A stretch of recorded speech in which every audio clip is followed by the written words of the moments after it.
اعوذ باللہ من الشیطان الرجیم بسم اللہ الرحمن الرحیم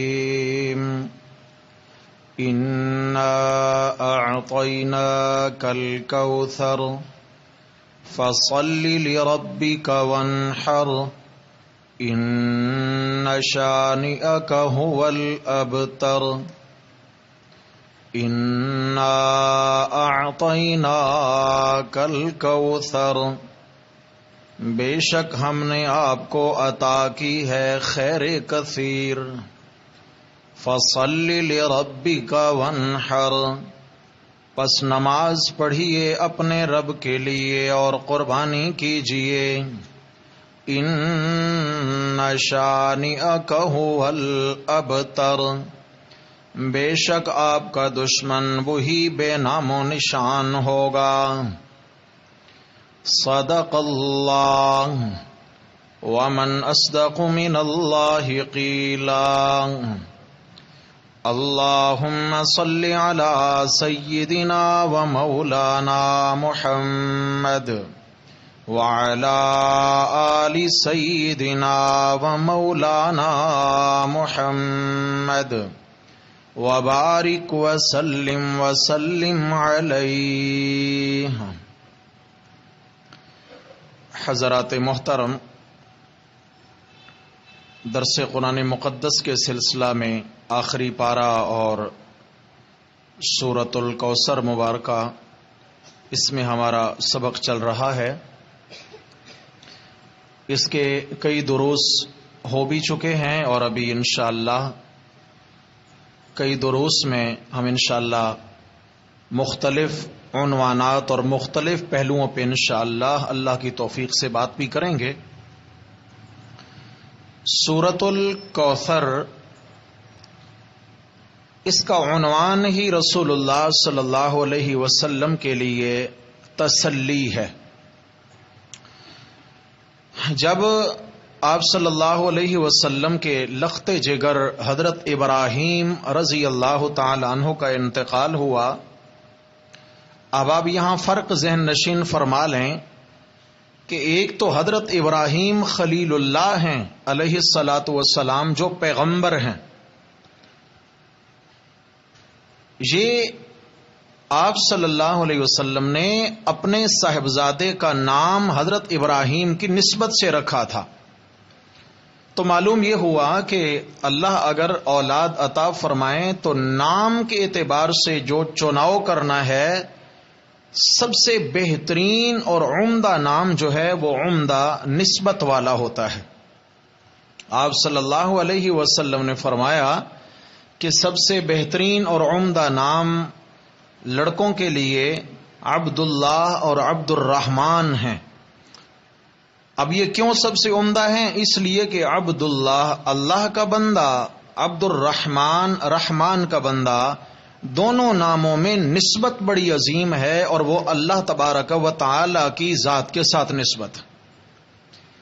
اور پھر محمد اور احمد، یہ بھی بڑے عظیم نام ہیں، اس لیے کہ ان میں نسبت بڑی اعلیٰ ہے۔ ہم نام اس انداز میں رکھتے ہیں، جی کوئی انوکھا نام ہونا چاہیے جو پورے محلے میں نہ ہو، ایسا نام ہونا چاہیے۔ بھائی نسبت عظیم دیکھیے، حضرات صحابہ کرام رضوان اللہ علیہم اجمعین کی زندگیاں اگر ہم پڑھیں تو باپ کا نام بھی عبداللہ ہے، بیٹے کا نام بھی عبداللہ ہے۔ ہم تو محلے میں دیکھتے ہیں نا ہو، یہاں تو باپ بھی عبداللہ اور بیٹا بھی عبداللہ۔ نسبت اعلیٰ نسبت، اس کے دو فائدے ہوتے ہیں۔ ایک تو یہ ہے کہ جب ہم اعلیٰ نسبت کی نیت سے بچے کا نام رکھیں گے تو ساری زندگی اس نیت کے اعتبار سے اللہ ہمیں اجر و ثواب عطا فرماتے رہیں گے، رات دن فرشتے اجر لکھتے رہیں گے، اس لیے کہ نسبت اعلیٰ قائم کر لی ہے، نیت اعلیٰ تھی۔ اور دوسرا، اس اعلیٰ نسبت کی اللہ ہمارے بچے کی روحانیت پر برکات بھی منتقل فرمائیں گے۔ اس مقدس ہستی کی زندگی کی جو برکات ہوتی ہیں وہ بھی اللہ منتقل فرمائیں گے۔ کہتے ہیں بھائی فلاں کا نام عمر ہے یہ جلالی ہے. کیوں؟ ہستی جو جلالی ہے عمر، نسبت تو دیکھیں نا ذرا. بات سمجھ میں آ گئی جی؟ تو عرض کرنا چاہتا تھا کہ آپ صلی اللہ علیہ وسلم نے بھی اپنے صاحبزادے حضرت ابراہیم کا نام جد الانبیاء حضرت ابراہیم خلیل اللہ علیہ الصلاۃ والسلام کی نسبت سے رکھا تھا. اس لیے وہ حضرت ابراہیم علیہ السلام ہیں اور یہ حضرت ابراہیم رضی اللہ عنہ ہیں. بات سمجھ آ گئی ہے؟ آپ علیہ السلام کے بیٹے ابراہیم رضی اللہ تعالیٰ عنہ. ان کا انتقال ہوا 17 ماہ کی عمر میں. تو نبی علیہ الصلاۃ والسلام بہت رنجیدہ خاطر تھے، بہت افسردہ تھے، انتہائی دل گرفتہ، دل شکستہ. آپ علیہ السلام اپنے لخت جگر کو دفن کر کے واپس آ رہے تھے. راستے میں ابو لہب یا عاص ابن وائل یہ دشمن ملے اور انہوں نے یہ جملہ کہہ دیا ان محمدن قد ابترا، کہ اب تو محمد کی نسل ختم ہو گئی. الیاذ باللہ. آپ صلی اللہ علیہ وسلم کے جگر میں یہ بات تیر کی طرح اتر گئی، بہت تکلیف پہنچائی. آقا علیہ الصلاۃ والسلام رنجیدہ ہوئے. میرے رب نے آپ کی تسلی کے لیے سورۃ الکوثر کا نزول فرما دیا. فرمایا کیا ہوا میرے محبوب اگر ہم نے آپ کا سلبی نسبی اور خاندانی بیٹا لے لیا ہے؟ کیا ہوا؟ کوئی گھبرانے کی بات نہیں ہے. انا اعطیناک الکوثر، ہم نے آپ کو کوثر بھی تو دی ہے. کیا دیا بھائی؟ کوثر کا معنی خیر کثیر، یعنی بھلائیاں اتنی دی ہیں کہ جو شمار کرنے میں بھی نہیں آتی. بھلائیاں ہی بھلائیاں. میرے پیغمبر ہم نے آپ پر بھلائیوں کے دروازے کھول دیے، بھلائیوں کی برکھاں برسا دی ہے ہم نے. انا اعطیناک الکوثر. تو عرض کر رہا تھا کہ کوثر کے بہت سارے معنی ہیں. چند معنوں کی طرف میں بھی اشارہ کرنے کی انشاءاللہ کوشش کروں گا. کچھ معنی ہم پڑھ چکے اور ایک معنی آج کے سبق میں الکوثر، اس کا ایک معنی مفسرین نے کیا ہے روحانی اولاد. کیا میرے پیغمبر کیا ہوا اگر ہم نے آپ کا سلبی اور نسبی بیٹا لے لیا ہے؟ لوگ کہتے ہیں آپ کا نام مٹ گیا، نعوذ باللہ، آپ کی نسل ختم ہو گئی، کوئی نام لینے والا نہیں رہے گا دنیا میں. انا اعطیناک الکوثر، ابراہیم بیٹا لیا ہے اور کتنے جانثار روحانی اولاد، روحانی بیٹے ہم نے آپ کو عطا کر دیے. الکوثر روحانی اولاد. یعنی کیا ہوا اگر ہم نے ابراہیم 17 ماہ کے لیے ہیں تو ہم نے ابو بکر، عمر، عثمان، علی، طلحہ، زبیر، عبد الرحمن، بلال، معاویہ، خبیب، اس طرح کے جو ہم نے روحانی بیٹے آپ کو عطا کیے ہیں میرے پیغمبر، یہ ایسے جانثار ہیں کہ ان کی جانثاری کی دنیا قیامت تک مثالیں دیتی رہے گی. ہم نے آپ کو ایسے بیٹے عطا کیے، ایسے بیٹے عطا کیے. ایمان سے بتائیں ذرا، ہم خود سوچ لیں ذرا، اگر کوئی ہمیں باپ کی گالی دے دیتا ہے، باپ کی گالی دیتا ہے ہمیں کوئی، تو پہلی کوشش تو یہی ہے نا، اور دانائی کی بات بھی یہی ہے، شرافت کی بات بھی یہی ہے کہ برداشت کیا جائے، صبر کیا جائے. شرافت کی بات یہی ہے نا جی، سمجھ آ گئی. اور یہ بھی ہو سکتا ہے اگر کوئی حوصلے والا بندہ ہو تو وہ باپ کی گالی برداشت بھی کر جائے گا، صبر کر جائے گا، کوئی بات نہیں، اللہ اس سے کافی ہو جائے. اپنے سگے باپ کے حوالے سے تو لیت و لال برداشت ہو سکتی ہے، لیکن ایک کمزور سے کمزور ترین ایمان والا شخص ہو اور اللہ نہ کرے اس کے سامنے کوئی میرے پیارے نبی کی توہین کرے، وہ کمزور ایمان والا کمزور مسلمان برداشت کرے گا؟ جی کٹ مرے گا میرے نبی کی ناموس پر، کٹ مرے گا، اپنی اولادیں اپنی نسلیں قربان کر دے گا میرے نبی کی ناموس پر. لیکن آپ صلی اللہ علیہ وسلم کی توہین گوارا نہیں کرے گا. تبھی تو میرے رب نے فرمایا انا اعطیناک الکوثر. میرے محبوب کیا ہوا؟ اگر ہم نے سلبی بیٹا لے لیا ہے، نسب کا بیٹا لے لیا ہے، تو روحانی جانثار اتنے دے دیے ہیں، اتنے دے دیے کہ دنیا شماری نہیں کر سکے گی. جب ہم نے آپ کو اتنے جانثار دیے تو ان کے ہوتے ہوئے کوئی نام مٹا سکتا ہے؟ اللہ اکبر، اللہ اکبر.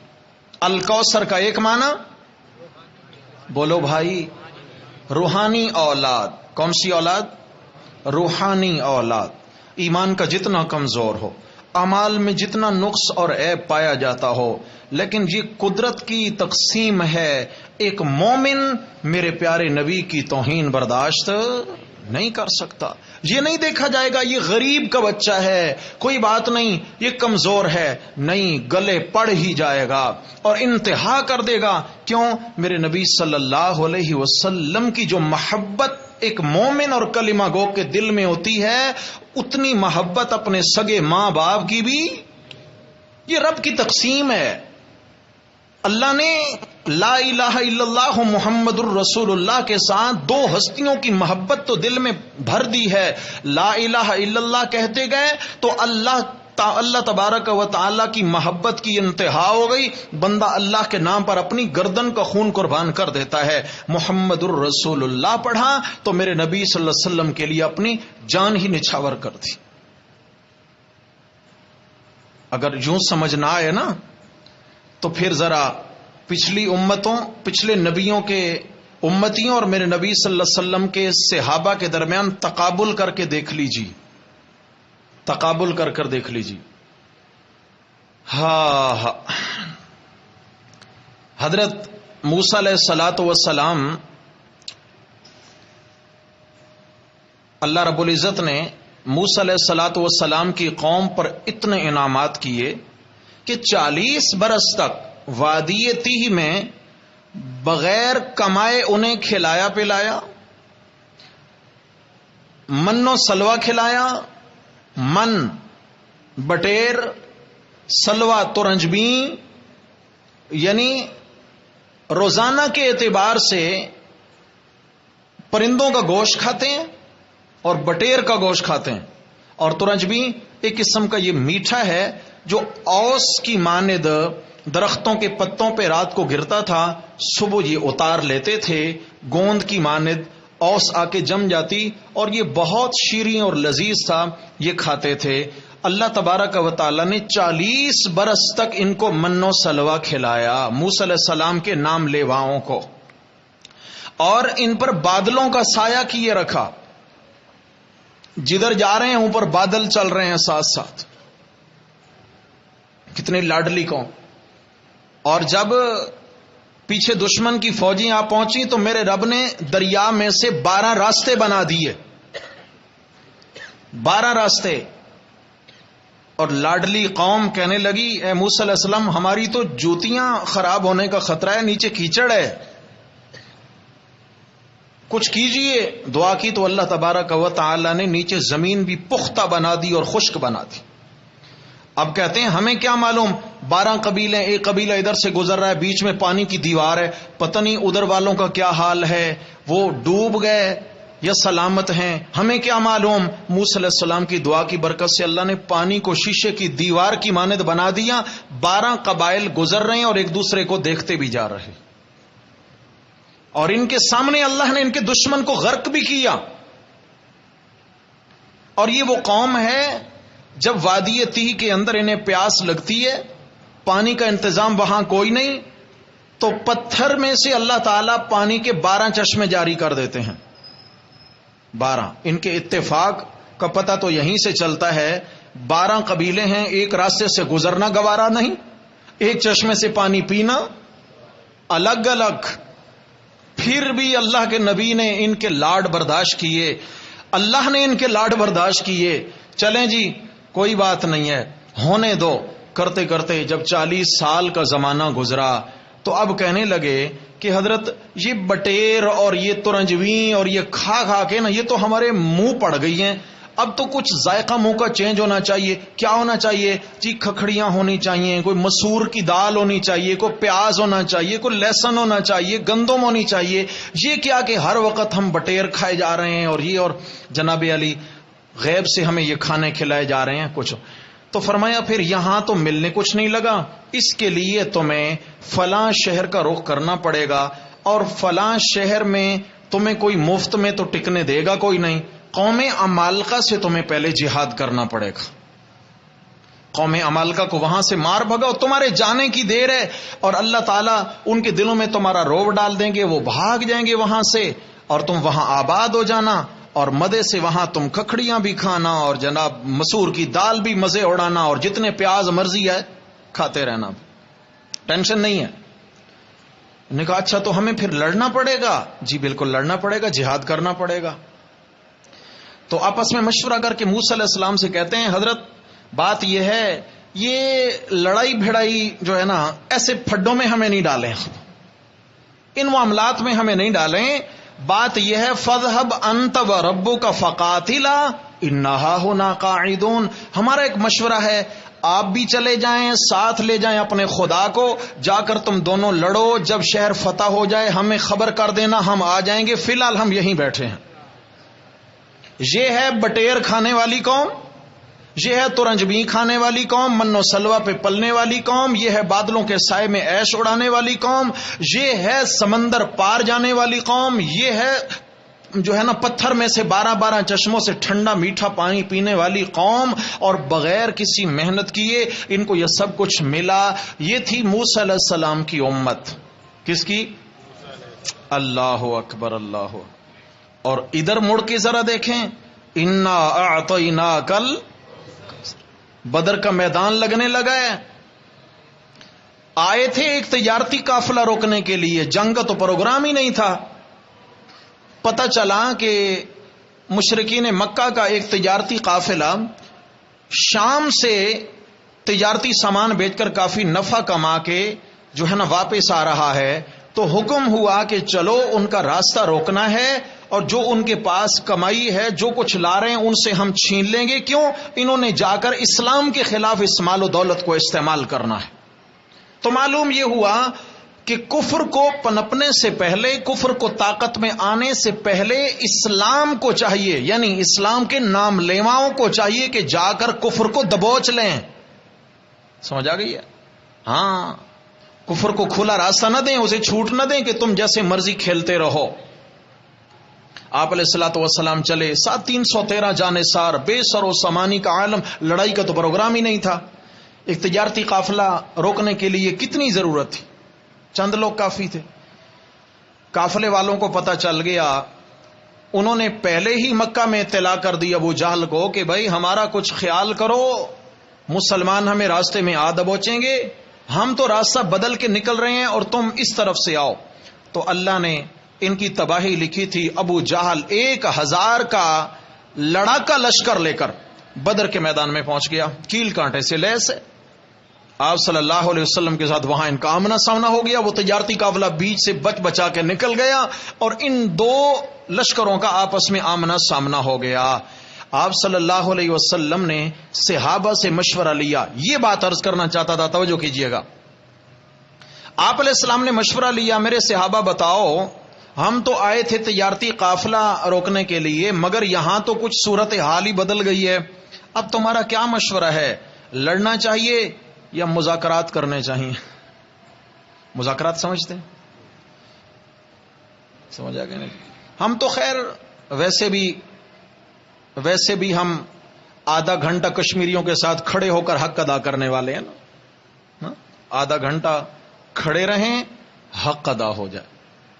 لڑنے سے تو ہماری طبیعت ہی اچاٹ ہے. اب یاد رکھیے, اللہ کے راستے میں لڑنے کی سعادت صرف غیرت مند قوموں کو نصیب ہوتی ہے. کن کو؟ ناراض ہو گئے ہیں آپ؟ صرف غیرت مند قوموں کو نصیب ہوتی ہے یہ سعادت. اور جن کو پھر یہ سعادت نصیب ہوتی ہے تو دنیا دیکھتی ہے کہ کیسے انہوں نے وقت کے فرعونوں کا رخ موڑ دیا ہے. دنیا نے دیکھا نہیں دیکھا؟ اللہ ہم سب کو یہ سعادت نصیب فرمائے. آہستہ آمین کہیں، فرشتے لکھ رہے ہیں. ہاں میرے پیارے نبی صلی اللہ علیہ وسلم نے فرمایا میرے صحابہ مشورہ دو کیا کرنا چاہیے. تو سب سے پہلے وہی اٹھا جو ہمیشہ پہلا نمبر آیا کرتا تھا، سیدنا ابو بکر صدیق رضی اللہ تعالیٰ عنہ، جس کا ہر میدان میں پہلا نمبر تھا. وہ اٹھے اور کہتے ہیں یا رسول اللہ آپ اشارہ تو کریں، آپ کے اشارہ ابرو پہ اپنی جانیں قربان کر دیں گے. آپ نے فرمایا تم بیٹھ جاؤ، مہاجرین کی طرح میرا اشارہ نہیں، میں انصار کی رائے لینا چاہتا ہوں. مکہ والے تو میرے ساتھ بہت قربانیاں دے کر یہاں تک پہنچے ہیں، اب امتحان شروع ہوا مدینہ والوں کا.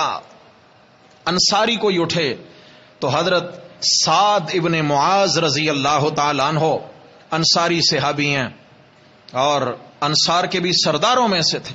یہ کھڑے ہوئے اور بڑے عجیب جملے کہتے ہیں یا رسول اللہ، یا رسول اللہ، ہم موسیٰ علیہ السلام کی امتی نہیں ہیں کہ گھبرا جائیں گے یا اپنے نبی سے کہیں گے آپ جاؤ اور جا کر لڑو. ہم محمد الرسول اللہ کی امتی ہیں. اگر آپ ہمیں اشارہ کریں گے اپنے گھوڑے ہم سمندروں میں ڈال دیں گے، اشارہ کریں گے ہمارے گھوڑے آگ میں کود پڑیں گے، لیکن ایک قدم بھی پیچھے نہیں ہٹیں گے. مہاجرین اگر آپ کے ساتھ ہیں تو انصار بھی. انا اعطیناکل، میرے پیغمبر ان کے ہوتے ہوئے کون آپ کا نام مٹا سکتا ہے؟ جہاں سعد جیسا بیٹا ہم نے آپ کو دے دیا ہو، ابراہیم لے لیا ہے تو کیا ہو گیا؟ اللہ اکبر. اور یہی بدر کا میدان ہے، یہی بدر کا میدان ہے. حضرت ابو حذیفہ رضی اللہ تعالیٰ عنہ، یہ 18 سالہ نوجوان ہے. حضرت ابو حذیفہ رضی اللہ عنہ یہ آپ علیہ الصلوۃ والسلام کے لشکر میں شامل ہیں. ابو جہل کے لشکر میں اس کا سگا باپ عتبہ، سگا چچا شیبہ، سگا بھائی ولید یہ کھڑے ہوئے ہیں. سگا باپ، سگا چچا اور سگا بھائی سامنے کھڑے ہیں اور عمر میں بھی بڑے ہیں. یہ عمر نوجوان ہے، 18 برس کی عمر ہے اور میرے نبی صلی اللہ علیہ وسلم کے لشکر میں ہے. اور اس وقت کی جنگیں آج کی طرح نہیں ہوتی تھی کہ یہاں چھپ کر مورچوں میں بیٹھ کے جناب علی میزائل مارو اور آگے کام تمام کر دو. نہیں، وہاں تو آمنے سامنے کی دو بدو لڑائیاں ہوتی تھیں.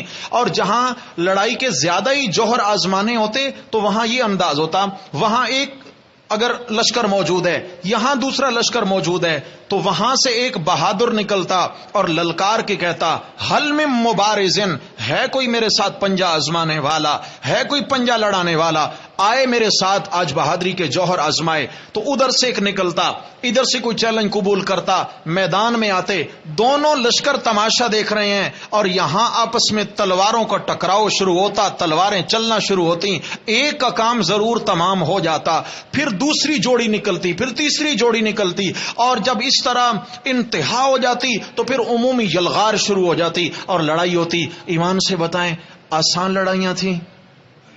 بولتے نہیں ہیں جی. خیر آدھا گھنٹہ کھڑے ہونا زیادہ مشکل ہے، سمجھ آ گئی. قربانی کا جذبہ تھا ان کے لیے آسان ہے، مگر ہمارے لیے بڑا مشکل. ذرا نم ہو تو یہ مٹی بڑی زرخیز ہے ساقی. اللہ تعالیٰ اس قوم کے نوجوانوں کے حوصلے بلند رکھے. ہاں اللہ تعالیٰ اخلاق اور کردار بلند اور محفوظ رکھے.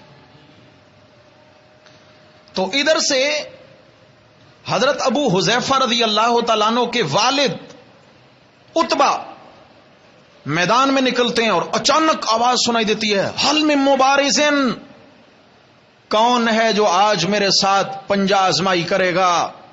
نکلے میدان میں. پھر چشم فلک نے دیکھا اور فرشتے بھی دیکھ کے دنگ رہ گئے ہوں گے کہ 18 سالہ نوجوان اپنے باپ کے مقابلے میں میدان میں اتر گیا. انا اعطیناکل، میرے محبوب کیا ہو گیا اگر ہم نے آپ کا سلبی بیٹا لے لیا؟ ہم نے ابو حذیفہ جیسے بھی تو روحانی بیٹے آپ کو دے دیے ہیں نا. حضرت ابو حذیفہ آگے بڑھے ہیں، آپ علیہ السلام کی طرف دیکھا، یا رسول اللہ اجازت عنایت فرمائیے، میرا باپ آ گیا ہے، کوئی نہ جائے اس کے مقابلے میں. آج ابو حذیفہ دو ہاتھ کرے گا. آپ نے فرمایا بیٹا رک جائیے ابو حذیفہ، واپس آ جائیے، کہیں کل عالم کفر یہ زہریلا پروپیگنڈا نہ کرے کہ جو محمد عربی کے دامن سے وابستہ ہو جاتا ہے اس کو اپنے باپ کی تمیز بھی نہیں رہتی، واپس آ جائیے۔ حضرت ابو حذیفہ واپس ہوتے ہیں، حضرت علی رضی اللہ عنہ آئے، اور اس طرح صحابہ آتے۔ بہرحال یہ مبارزت چلتی رہی۔ جنگ جب تھم گئی تو دیکھا گیا کہ حضرت ابو حذیفہ کے والد بھی قتل ہو چکے، چچا بھی قتل ہو چکے، اور بھائی ولید بھی قتل ہو چکے، اور بدر میں کھائیاں تھیں، ان مشرکین کے 70 لاشیں اٹھا کر جنگ کے بعد ان کھائیوں میں آپ علیہ الصلوۃ والسلام نے پھینکوا دیے، اور وہاں پہ یہ گلتے سڑتے رہے۔ حضرت ابو حذیفہ رضی اللہ تعالیٰ عنہ یہ منظر دیکھ کر حسرت کرتے ہوئے رو پڑے اور کہتے ہیں یا رسول اللہ، کاش میرے والد کو کچھ مہلت اور مل جاتی، ہو سکتا ہے اس کو بھی ہدایت نصیب ہو جاتی، لیکن مجھے افسوس ہے اس کے کفر پر مرنے کا، کہ میرا باپ کفر پہ مر گیا، مجھے افسوس ہے۔ تو میرے بھائی، ایسا جذبہ کس بیٹے کے دل میں ہو سکتا ہے جو اپنے باپ کے مقابلے میں آ جائے؟ دنیا کوئی مثال پیش کر سکتی ہے؟ بولتے نہیں ہیں۔ اسلام کی تاریخ کے دامن میں یہ مثالیں ملیں گی، اسلام کی۔ ہاں، یہ حضرت ابو بکر صدیق رضی اللہ تعالیٰ عنہ کہ ایک بیٹے ابھی جب بدر کی لڑائی ہوئی تو وہ مسلمان نہیں ہوئے تھے، بعد میں مسلمان ہو گئے۔ تو ایک دن مدینہ میں حضرت صدیق اکبر رضی اللہ تعالیٰ عنہ بیٹھے ہیں، بیٹے بھی بیٹھے ہیں، گھر کے لوگ ہیں، تو بات چل پڑی بدر کی کارگزاریاں، ہاں جی، حالات و واقعات تبصرہ ہونے لگا۔ تو بیٹا کہتا ہے بابا ایک بات کہوں؟ بولو بیٹا۔ کہ بابا آپ بدر کے میدان میں آقا صلی اللہ علیہ وسلم کی طرف سے تھے اور میں ابو جہل کی جانب سے تھا۔ بابا کئی دفعہ آپ میری تلوار کی زد میں آئے، کئی مرتبہ ایسا ہوا کہ آپ میری تلوار کی زد میں آئے، لیکن میں نے باپ سمجھ کے چھوڑ دیا۔ میں نے کہا چھوڑو یار، باپ ہے، باپ پہ ہاتھ نہیں اٹھاتا، باپ سمجھ کے میں نے چھوڑ دیا۔ حضرت صدیق اکبر رضی اللہ تعالی عنہ نے تڑپ کے کہا بیٹا تو نے تو باپ سمجھ کے مجھ سے ہاتھ روک لیا تھا، رب کعبہ کی قسم اگر تو ایک مرتبہ بھی میری تلوار کی زد میں آتا تو بیٹا سمجھ کے نہ چھوڑتا، محمد الرسول اللہ کا دشمن سمجھ کے کاٹ دیتا۔ انا اعطیناکل، ایسے جانثار تاریخ کہاں سے ڈھونڈ کے لائے گی؟ ایسے جانثار کہاں سے؟ آپ علیہ الصلوۃ والسلام کا نام کون مٹا سکتا ہے جب آپ کو اتنی روحانی اولاد اللہ نے عطا فرمائی ہے کہ آپ علیہ السلام جن کی روحوں پہ راج کرتے ہیں، آپ جن کے دلوں کے بادشاہ ہیں، جن کے دلوں میں آپ علیہ الصلوۃ والسلام کی محبت میرے رب نے کوٹ کوٹ کے بھر دی ہے۔ کمزور سے کمزور ایمان والا بھی آپ صلی اللہ علیہ وسلم کے اشارہ ابرو پہ کٹ مرنا اپنی سعادت سمجھتا ہے نہیں سمجھتا؟ ہو تھوڑا سا ایمان بھی اندر ہو۔ حضرت سعد، یہ بھی ایک صحابی ہیں جو عشرہ مبشرہ میں ان کا نام آتا ہے، حضرت سعد رضی اللہ تعالیٰ عنہ، سعد سعید، جو 10 صحابہ ہیں جن کو آپ علیہ السلام نے فرمایا تھا انت فی الجنہ وانت فی الجنہ وانت فی الجنہ، ابو بکر تو بھی جنتی، عمر تو بھی جنتی، فلاں بھی جنتی، فلاں بھی، سعد بھی، سعید بھی، فلاں۔ تو یہ وہ سعد رضی اللہ تعالیٰ عنہ ہیں، یہ بالکل نوجوان ہیں، اور یہ مکہ کے حسین و جمیل نوجوان، حسین و جمیل نوجوان، اتنا خوبصورتی اللہ نے عطا کی ان کو، اور بڑی بانکی طبیعت کے، باپ کا سایہ سر سے اٹھ گیا، ماں نے تربیت کی، گھر میں یا بوڑھی ماں ہے یا حضرت سعد ہیں۔ سعد نام کے کئی صحابہ ہیں، سعد ابن معاذ، سعد ابن عبادہ، اس طرح کئی سعد نام کے صحابہ ہیں۔ تو ایک دن حضرت سعد رضی اللہ تعالیٰ عنہ کے دل میں یہ خیال آیا یار وہ بھی کوئی زندگی ہے جو دنیا میں گزاری جائے اور آقا کے دامن سے کٹ کے گزاری جائے، کیا فائدہ ایسی زندگی کا؟ رسول اللہ صلی اللہ علیہ وسلم کے پاس حاضر ہوتے ہیں اور آپ علیہ السلام کے مبارک ہاتھ پہ بیعت کر کے آپ صلی اللہ علیہ وسلم کے غلام بن جاتے ہیں۔ بات نکل گئی اور بڑھیا تک پہنچی، ماں جی آپ کا بیٹا تو صابی ہو گیا ہے. کیا ہو گئے؟ بولو. صابی. یہ آپ علیہ الصلوۃ والسلام تبلیغ فرماتے فرماتے سوق عکاظ پہ پہنچے. یہ جو بڑا بازار لگتا تھا مکہ سے باہر، سوق عکاظ، طائف کے راستے جاتے ہوئے آج بھی اس زمانے کی دکانوں کے وہاں نشانات موجود ہیں. بہت بڑی مارکیٹ. آپ حیران ہو جائیں گے طائف جاتے ہوئے روڈ پہ اگر آپ رک کر دیکھیں، یوں پہاڑ پہ تا حد نگاہ دکانوں کی دیواریں دیواریں، گو کہ کھنڈرات ہیں، مگر ایسے لگتا ہے جیسے یہاں کوئی شاید کوئی عالمی منڈی ہو. یہاں سوق عکاظ. تو آپ صلی اللہ علیہ وسلم ایک دن وہاں پہنچے اور لوگوں کو لا الہ الا اللہ کی دعوت دینے لگے. آپ علیہ السلام کے چچا ابو لہب، انہوں نے یوں اپنے دامن میں کچھ پتھر اٹھا رکھے ہیں اور دامن اٹھا کے پیچھے پیچھے چل بھی رہا ہے. آپ علیہ السلام کو پتھر بھی مارتا ہے اور بآواز بلند ایک بات کہتا ہے، لا تطیعوا انہ صابی. جاگو بھائی، جاگو بھائی، جاگیں. متوجہ اس لیے کرتا ہوں کہ کچھ کہنا چاہتا ہوں یار، ہوشیار باش رہیں. ابو لہب کیا کہتا ہے؟ لا تطیعوا انہ صابی. اس کا کہنا نہ ماننا، یہ صابی ہو گیا ہے.